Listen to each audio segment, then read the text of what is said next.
Good morning student.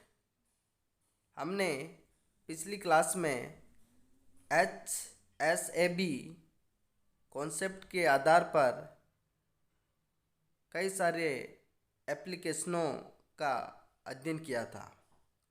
आज हम S HSAB की कठोरता व मृदुता के सिद्धांतों को देखते हैं।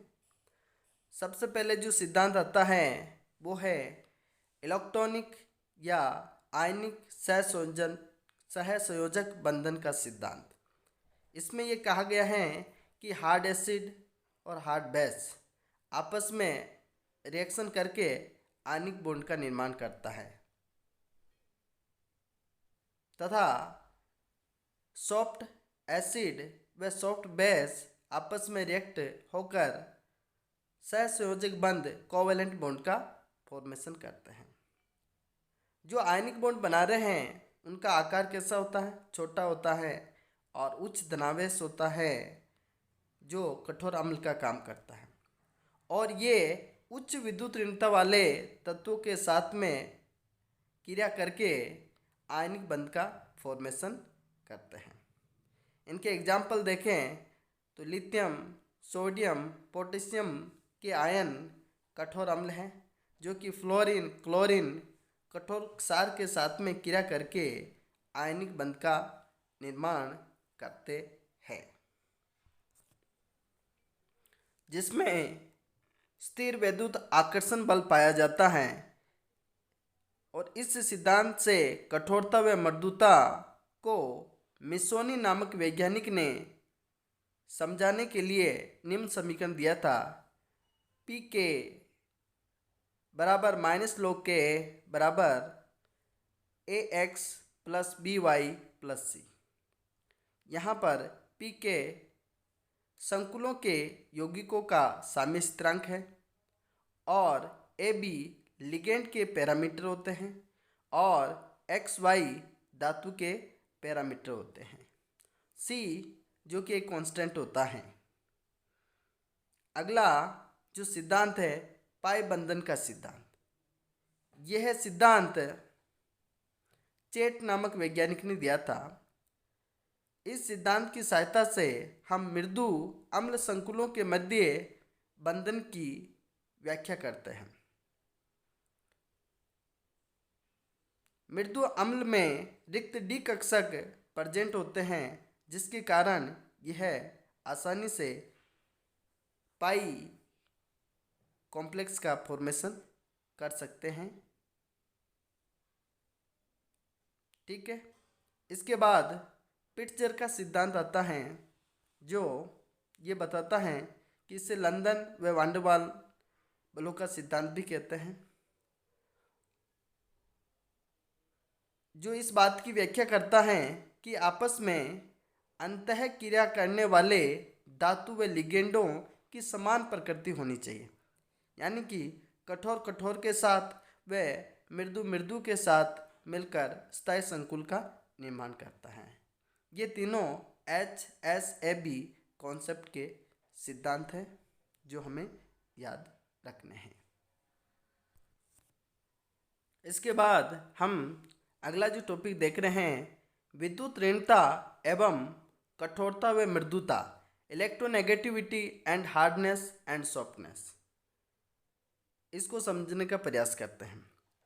इसमें हम ये देखते हैं कि वे स्पीसीज जिनकी इलेक्ट्रोनेगेटिविटी हाई होती हैं, ज़्यादा होती हैं, वो कठोर होती हैं तथा जिनकी इलेक्ट्रोनेगेटिविटी कम होते हैं वे सॉफ्ट मृदु होते हैं।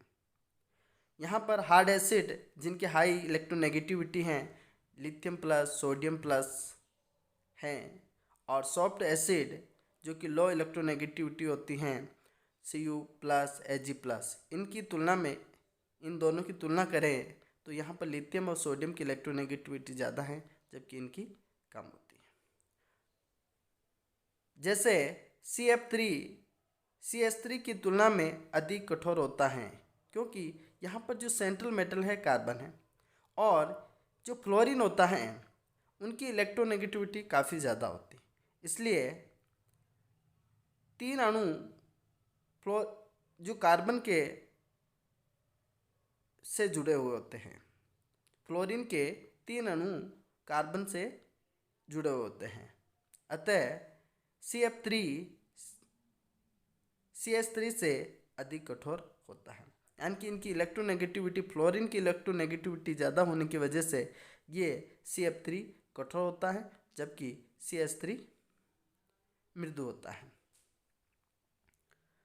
जो हार्डनेस होती हैं, कठोरता होती हैं, वो इलेक्ट्रोनेगेटिविटी के समानुपाती होती हैं, और हार्डनेस, कठोरता ऑक्सीडेशन स्टेट के भी समानुपाती होती है। हार्डनेस के अंदर देखें तो Na+, Mg2+, Al3+, तो यहाँ पर धनावेश बढ़ रहा है, तो यानी कि इनका आकार घट रहा है, तो इसलिए इसमें हार्डनेस ज़्यादा होती है, कठोरता ज़्यादा होती है। इलेक्ट्रोनेगेटिविटी के आधार पर देखें तो फ्लोरीन, क्लोरीन, ब्रोमीन, आयोडीन, जो फ्लोरीन की इलेक्ट्रोनेगेटिविटी ज़्यादा है, क्लोरीन, ये दोनों हार्ड बेस के अंदर आते हैं। ये बॉर्डर लाइन वाला बेस है, जबकि ये सॉफ्ट बेस होता है। ठीक, अब इसी को आगे समझाने का प्रयास किया था। कुपमैन ने एक सिद्धांत दिया था जिससे हम कुपमैन का सिद्धांत कहते हैं, और इन्होंने 2 टर्म यूज किए थे, होमो एंड ल्यूमो। होमो का अर्थ होता है हाई ऑक्यूपाइड मॉलिक्यूलर ऑर्बिटल, और ल्यूमो का अर्थ होता है लोवेस्ट अनऑक्यूपाइड मॉलिक्यूलर ऑर्बिटल। इन्होंने ये कहा कि होमो और ल्यूमो का अगर अंतर अधिक है, डिफरेंस ज़्यादा आ रहा है, तो वो कठोर होगा, और होमो और ल्यूमो का अंतर कम है तो वो मृदु होता है। यहाँ पर हम ये देखते हैं, इसको समझने का प्रयास करते हैं कि ये एनर्जी लेवल है, और यहाँ हम मॉलिक्यूलर ऑर्बिटल जिसमें इलेक्ट्रॉन भर रहे हैं।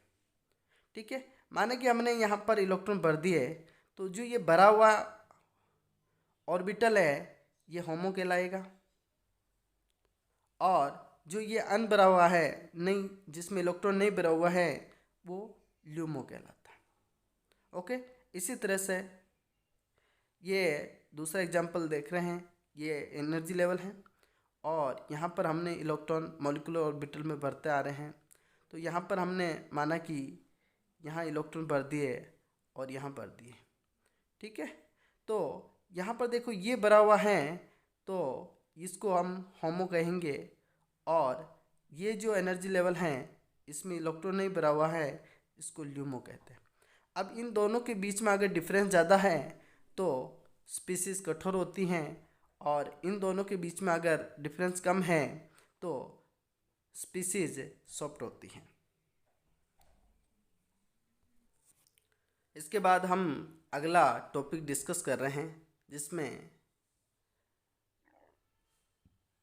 Acid base strength and hardness and softness, अम्ल क्षार, शक्ति एवं कठोरता तथा मृदुता।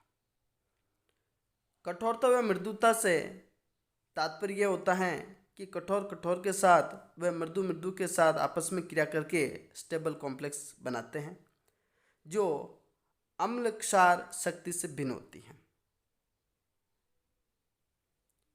यहाँ पर हम एग्जाम्पल के तौर पर समझने का प्रयास कर रहे हैं। OH- और फ्लोरीन दोनों ही कठोर क्षार होते हैं, हार्ड बेस होते हैं, लेकिन जो OH- है इसकी क्षारकता फ्लोरीन आयन की तुलना में ज़्यादा होती है।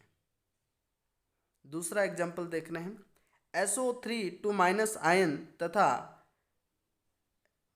ट्राईएथिल फोस्फीन दोनों मृदु क्षार होते हैं, सॉफ्ट बेस होते हैं, लेकिन जो ट्राईएथिल फोस्फीन की जो क्षारकता होती हैं वो SO3 व CH3 Mg+ मेथिल मरकरी धनायन से अधिक होती है।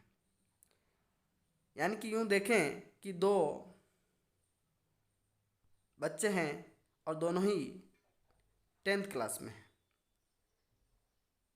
लेकिन हम यूँ कहें कि अब इन दोनों में होशियार कौन है ना, तो वो जो डिफरेंस आ रहा है कि भाई हम एक को होशियार बता रहे हैं, एक को डेल बता रहे हैं, तो वो जो डिफरेंस है, यानी कि दोनों कठोर क्षार तो हैं, साथ में इनमें एक होशियार है, एक कमज़ोर है, तो वो जो वेरिएशन देख रहे हैं वो उनकी स्ट्रेंथ को बता रहा है। ठीक है। अब कुछ रिएक्शन ऐसी होती हैं जिनको हम HSAB कॉन्सेप्ट के आधार पर एक्सप्लेन नहीं कर सकते हैं। तो उन रिएक्शनों को हम एसिड बेस स्ट्रेंथ के आधार पर आसानी से समझा सकते हैं। यहाँ पर कुछ रिएक्शनें दे रखी हैं, उनको देखते हैं। तो SO3 जो कि स्ट्रॉन्ग बेस होता है, और H हार्ड एसिड है, और फ्लोरीन हार्ड बेस है। लेकिन जो SO3 जो कि स्ट्रॉन्ग बेस होता है और ये वीक बेस होता है, तो ये SO3 फ्लोरीन को रिप्लेस कर देता है। तो यहाँ पर हार्ड सॉफ्ट रिएक्शन होती हैं और फ्लोरीन बाहर निकल जाता है। अगर हम acid base concept HSAB concept के अकॉर्डिंग देखें तो ये रिएक्शन नहीं हो सकती हैं, लेकिन यहाँ पर स्ट्रेंथ के आधार पर ये रिएक्शन पॉसिबल होती है। इसी तरह से OH- CH3MgSO3- OH- hard base है, और ये वाला समूह है सॉफ्ट एसिड है, और ये सॉफ्ट बेस है। तो ये OH- SO3- से ज़्यादा स्ट्रॉन्ग होता है। ये इसको रिप्लेस कर देगा तो CH3SgOH कंपाउंड बनता है, जो कि सॉफ्ट हार्ड इंटरेक्शन हो रहा है, और SO3 रिप्लेस हो जाएगा। तो यहाँ पर देखो कि HSAB कॉन्सेप्ट के अकॉर्डिंग ये रिएक्शन नहीं हो सकती, लेकिन इस स्ट्रेंथ के आधार पर कठोर एवं मृदु शक्ति के आधार पर ये रिएक्शन पॉसिबल हो जाती है।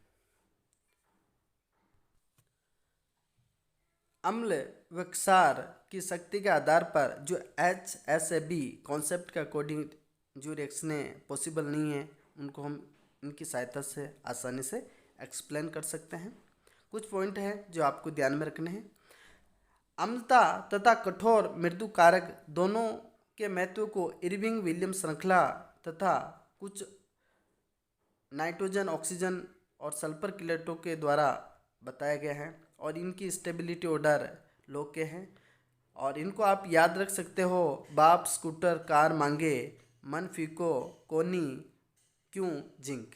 इस तरह से आप इस जो सीरीज है वो आप याद रख सकते हो, और इसको एज इट इज़ याद रखना है।